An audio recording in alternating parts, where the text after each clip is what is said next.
Instagram પર ID બનાવી લોકોને 1ના 3 કરી આપવાની લાલચ આપી છેતરવાના ઈરાદેથી ભારતીય ચલણની ₹500ની એક નોટો ઉપરના ભાગે રાખી બેંકની ખોટી નોટો રાખીને વિડીયો બનાવીને ઇન્સ્ટાગ્રામ પર મૂકી છેતરપિંડી કરવાની કોશિશ કરતા 2 ઈસમને પકડી કાયદેસરની કાર્યવાહી કરતી લોકલ ક્રાઇમ બ્રાન્ચ પશ્ચિમ કચ્છ ભુજ। ઇન્સ્ટાગ્રામ પર આઈડી બનાવી લોકોને 1ના 3 કરી આપવાની લાલચ આપી છેતરવાના ઈરાદેથી ભારતીય ચલણની ₹500ની એક નોટો ઉપરના ભાગે રાખી નીચે ચિલ્ડ્રન બેંકની ખોટી નોટો રાખી વિડીયો બનાવી ઇન્સ્ટાગ્રામ પર મૂકી છેતરપિંડી કરવાની કોશિશ કરતા 2 ઈસમને પકડી કાયદેસરની કાર્યવાહી કરેલ હતી લોકલ ક્રાઇમ બ્રાન્ચ ભુજ પશ્ચિમ દ્વારા। ચિરાગ ગોરડિયા પોલીસ મહાનિરીક્ષક સરહદી રેન્જ ભુજ તથા વિકાસ સુડા સાહેબ અધિક્ષક પશ્ચિમ કચ્છ ભુજનાઓ ગેરકાયદેસર પ્રવૃત્તિ કરતા ઈસમોને પકડી તેમના વિરુદ્ધ કાયદેસરની કાર્યવાહી કરવા માટે સૂચના માર્ગદર્શન આપેલ હોય જે સૂચના અને માર્ગદર્શન મુજબ લોકલ ક્રાઇમ બ્રાન્ચ પશ્ચિમ કચ્છ ભુજના પોલીસ ઇન્સ્પેક્ટર SN ચુડાસમા તથા police sub inspector HR Jethi તથા police sub inspector YK Parmar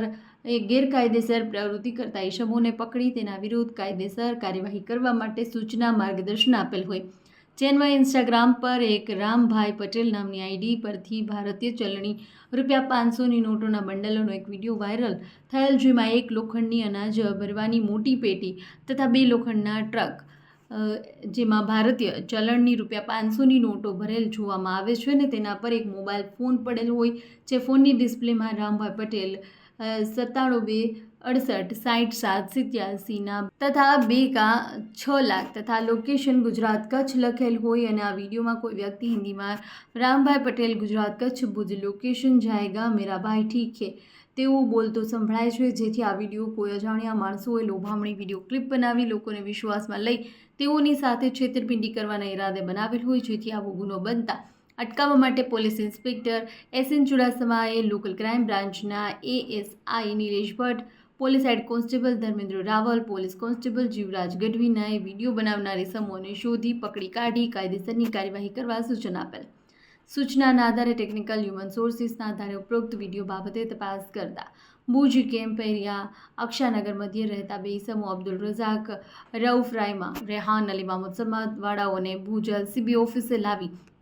બંને ઈસમોને મોબાઈલમાં ઉપરોક્ત વિડીયો બનાવી ઝીણવટભરી રીતે પૂછપરછ કરતા તે પૈકી અબ્દુલ રઝાક રાયમાએ જણાવેલ કે તે તથા રેહાન બંને ભેગા મળી આજથી આશરે 2 માસ પહેલાં એક વોડાફોન કંપનીનું ડમી સિમ કાર્ડ ખરીદ્યું જેનો મોબાઈલ 9762686087 વાળા હતા અને બાદમાં સિમ કાર્ડ રેહાન મોબાઈલમાં નાખેલ હતું મોબાઈલમાં સિમ કાર્ડ પરથી રામભાઈ પટેલ નામની ઓળખનું આઈડી ઇન્સ્ટાગ્રામ પર બનાવેલ અને અમે બંને સમીર અબ્દુલ માજોઠીને અમારા વિસ્તારમાં આવેલા રૂમ ભાડે રાખી રૂમમાં તથા રેહાન એક લોખંડની અનાજ ભરવાની મોટી પેટી 2 લોખંડના ટ્રક એટલે કે સુટકેસ રાખેલ એના ઉપર એક સાચી ભારતીય ચલણની નોટ 500 અને રાખેલ અને નીચે ચિલ્ડ્રન બેંકની ખોટી નોટો રાખેલ હતી અને બધી નોટોના બંડલોમાં લોખંડના અનાજ ભરવાની મોટી પેટી અને 2 લોખંડના ટ્રકમાં રાખેલ હતા ઉપરોક્ત મુજબનો વિડીયો મેં મોબાઈલમાં સેવ રાખેલ હતો બાદમાં અમોએ લોકો સાથે છેતરપિંડી કરી રૂપિયા પડાવવાના ઈરાદાથી રેહાનને આજથી 1 માસ પહેલાં મોબાઈલમાંથી ચલણી નોટોવાળો વિડીયો પોતાના મોબાઈલમાં લીધેલ અને રેહાને પોતાના મોબાઈલમાં ઇન્સ્ટાગ્રામ પર રામભાઈ પટેલ નામની આઈડી બનાવેલ હોય તેમાં અપલોડ કરેલ હતો બાદમાં અમોને બીક લાગતા અમોએ વિડીયોમાં રહેલ ચિલ્ડ્રન બેંકની ખોટી નોટોનો નાશ કરેલ હતો તેવી હકીકત જણાવેલ જેથી બંને ઈસમો વિરોધ BNS કલમ 318(4), 316(2), 3(5)62 મુજબ ભુજ શહેર B ડિવિઝન પોલીસ સ્ટેશનમાં ગુનો રજીસ્ટર કરાવી કાયદેસર કાર્યવાહી હાથ ધરેલ છે। અહેવાલમાં ન્યૂઝ કિરણ ગોરી ભુજ।